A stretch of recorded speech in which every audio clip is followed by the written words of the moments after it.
Do you think winning matters, or do you only think that losing matters? Because I think winning and losing are just a part of the game and they both matter. Why? Because let's be real, we all have felt like losers once or for at least once in our lives. We all have felt like we are losers because something did not happen according to our plan, right? और ऐसा हो ही नहीं सकता कि तुम जो भी चाहो सबके सब चीजें तुम्हारे अकॉर्डिंग हो, मतलब कुछ ना कुछ तो ऐसा होगा ही जो तुम्हारे अकॉर्डिंग नहीं हुआ लाइफ में, और तब हमारा ये एक फीलिंग है जो किकिंग करता है कि यार you are a loser. But that's not true, because all the thoughts that you get वो सब सही होने की जरूरत नहीं है, सबके सब सही नहीं होते. I want to prove this to you that losing also matters just as much as winning. Because trust me, the one who has given an exam and passed knows things, right? But the one who has failed the exam several times knows more about the exam than the one who has passed in the first attempt. तो भाई हम बात करते हैं आज की losing इतना important क्यों है. ये जब हम हार जाते हैं ये क्या बस दिलासा देने की बात होती है कि एक्चुअली लूजिंग इंपॉर्टेंट होती है. चलो देखते हैं. अभी चीज में हार जाते हो then you at least come to know about your weak points, मतलब these are my weak points and I need to work on them. सुनने में बड़ा ही बेसिक सा चीज लगता है कि हाँ मुझे तो ये सारी चीजें फिक्स करने की जरूरत है, मैं फिक्स कर लूंगी. लेकिन जब तुमको बिठा के नहीं समझाया जाता है ना कि हाँ बेटा तुम यहाँ पे गलत कर रहे हो, तब तक तुम्हें नहीं समझ आता. तुम्हें लगता है कि तुम्हें अगर कोई भी सम समझाया गया स्कूल में तुम्हें समझ आ गया, तुमसे हो जाएगा. बट जब तुम उसको क्वेश्चंस करते हो तुमसे वो रॉन्ग हो जाता है, तब तुम्हें समझ आता है कि अरे मैंने तो ये प्रोसेस गलत किया था या तो कुछ भी. This is just a very basic example that I am giving you. But real life में भी यही होता है कि जब भी तुम कहीं पे हारते हो तुम्हें तुम्हारा वीक पॉइंट्स पता चलता है कि यार ये मेरी गलती है, ये मेरी गलती है, शायद इसको मैं थोड़ा और इम्प्रूव कर सकूं, शायद मैं इसको ऐसे कर सकूं, शायद मैं इसको वैसे कर सकूं. और क्या पता कब कौन सा तुम्हारा यूनिक पॉइंट बन जाता है और just it works for you, right? अगर मैं आपको एक मॉडर्न डे एग्जांपल दूं इसका, तो इट्स जस्ट कि videos, right? We all watch video all the time. एक इंसान का ही तुमने दो वीडियोस देखे, ठीक है? एक बहुत पुराना जो कि उसने पुराने में बनाया था, उसमें ना उसका लाइट्स अच्छा है, ना वो कॉन्फिडेंटली बात कर सकता है, ना उसके स्पीकिंग स्किल्स उतने अच्छे हैं, मतलब कुछ भी नहीं, ठीक है? इट्स जस्ट लाइक उसने इन्फॉर्मेशन दी, वैल्यूएबल इन्फॉर्मेशन तो थी, लेकिन उसको बोलने का तरीका या तो वीडियो क्वालिटी, ऑडियो क्वालिटी, ये सब अच्छा नहीं था. But now you watch recent videos of the person, camera quality, video quality, audio quality, everything has just improved a lot. अब वो इंसान ने उस स्किल को डेवलप कर लिया कि हाँ उसे कैसे स्टोरी टेलिंग करनी है, उसे कैसे क्या करना है, उसे सब आता है अब, है ना? तो विच video will you prefer? Of course the new one, right? जिसमें उसको अच्छे से बोलना आता है, तुम्हें देख के अच्छा लग रहा है, उसका एडिटिंग अच्छा लग रहा है. तो that's what, right? Basic example कि यार वीक पॉइंट्स हर हर किसी के वीक पॉइंट्स होता है. सबको सब कुछ एक बार में नहीं आ जाता है, उसको टाइम लगता है, हर एक इंसान को टाइम लगता है. लेकिन इसका मतलब ये नहीं कि बस तुम उस चीज को क्विट कर दो. नहीं, तुम्हें मेहनत करनी है, तुम्हें अपने वीक पॉइंट्स को भी ठीक करना है. That is what is actually important.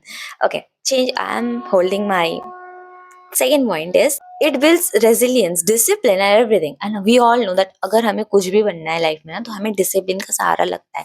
और ये जितना भी बोरिंग टर्म लगे, जितना भी जो लगे, तुम्हें अगर कुछ करना है तो तुम्हें अगर कुछ बनना है तो तुम्हें कोई ना कोई चीज डेली करनी रहेगी, है ना? अगर तुम्हें जॉब में सक्सेसफुल बनना है, तुम्हें यूट्यूब में सक्सेसफुल बनना है, तुम्हें टॉपर बनना है, तुम्हें कुछ भी बनना है, तुम्हें जो भी करना है लाइफ में, तुम्हें कोई ना चीज, कोई भी चीज को हर दिन रिपीटेडली करते रहना है तब तक जब तक तुम सक्सेसफुल ना बन जाओ, है ना? और इस चीज के लिए हेल्प करेगा तुम्हें बस एक चीज, that is discipline. Discipline, discipline, discipline. तुम्हारे पास अगर डिसिप्लिन है तो तुम सब कुछ कर सकते हो, रियली, टू बी ऑनेस्ट. पर हाँ, भगवान का स्वास्थ्य चाहिए, वो मत भूल जाना, ठीक? ये जो तुम हारते हो ना, उससे ये एक बहुत इंपॉर्टेंट वैल्यूएबल लाइफ स्किल तुम्हारे अंदर डेवलप होती है जिसे कहते हैं डिसिप्लिन और resilience. Third thing is it keeps you humble. यार मुझे एक बात बताओ, ऑनेस्टली बताना, तुम्हारे आसपास क्या कोई ऐसा इंसान है जिसके पास पैसा आने से पहले वो बहुत हम्बल, बहुत रिक्वेस्टिंग टाइप का था, और जैसे ही उसके हाथ में पैसा आया वो बस चेंज हो गया, मतलब एकदम 360 डिग्री अलग? And now he does not behave good with you, always rude, रवैया बदल गया, मतलब अलग ही इंसान बन चुका है, ठीक है? और वो बात इंपॉर्टेंट नहीं है, बात इंपॉर्टेंट ये है कि ये इंसान अब लोगों को नीचा दिखाना स्टार्ट करता है. यही चीज है जो सबसे बुरी लगती है ना. तुम्हारे पास पैसा नहीं था तब तो तुम नॉर्मली सबसे अच्छे से बात करते थे, और जैसे ही तुम्हारे पास पैसा आया तैसे ही तुमने लोगों को नीचा दिखाना स्टार्ट कर दिया.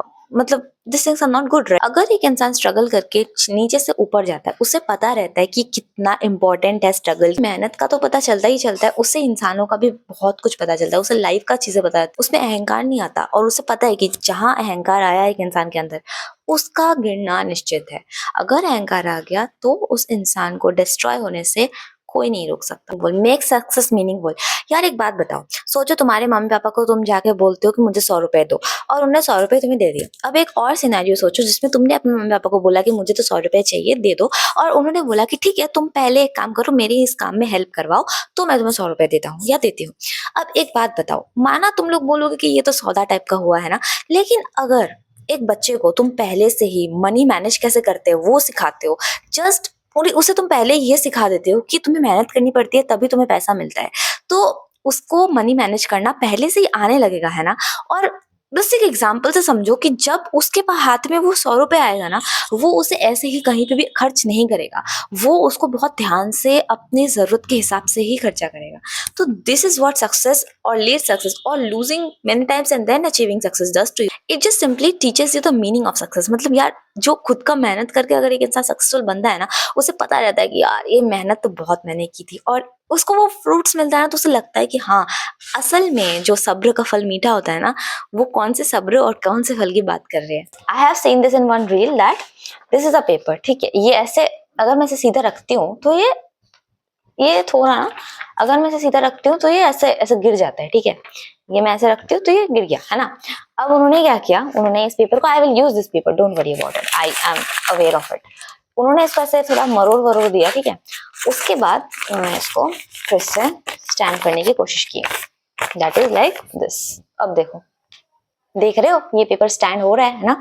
इसका मतलब यही है, अगर लाइफ आपको क्रश करती है तो बस वो आपको स्ट्रांग बना रही है, just like this paper. I know this is a very rough example, but हाँ उन्होंने जो ये बात बताई ना रील में, मतलब मुझे इतना पसंद आया उनकी ये बात, मतलब it's stuck in me, like yes, अगर तुम्हें लाइफ थोड़ा भी क्रश कर रही है, थोड़ा भी तुम्हें तोड़ मरोड़ने की कोशिश कर रही है, कुछ भी कर रही है, जस्ट उसको टाइम दो, लाइफ को टाइम दो, अनफोल्ड होने के लिए टाइम दो, उसको एक चांस दो कि ठीक है life, do what ever you want, God do what ever you want, I trust you.